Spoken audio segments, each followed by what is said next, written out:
Nak ceritanya apa? Dia sombong disebabkan saya ada banyak pengikut, saya ni ada bisnes ataupun kebun yang stabil apa sebagainya. Dia terlupa sumbernya itu daripada Tuhan, satu.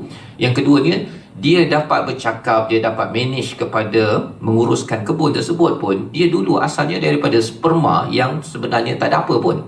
Dan kita pun tahu tuan-tuan kan, dalam surah Al-Insan bila diingatkan imam kalau baca pada pagi subuh Jumaat, iaitu bahawa kita ini dahulu tak ada siapa pun ingat kita, ya. Kerana apa? Kerana asal usul kita itu daripada nutfah, ya.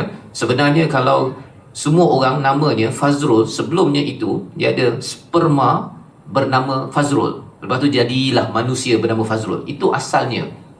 Tapi tak adalah orang cakap kan, beliau adalah profesor yang asal sperma menjadi profesor. Tak ada kan. Orang terus dia bagi tahu kepada rajula, dia profesor ke, dia adalah doktor ke, dia adalah semua jawatan yang ada.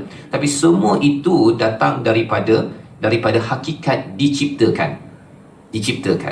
Jadi kawannya ini menegur kerana apa? Kamu kufur kepada Tuhan yang mencipta kamu.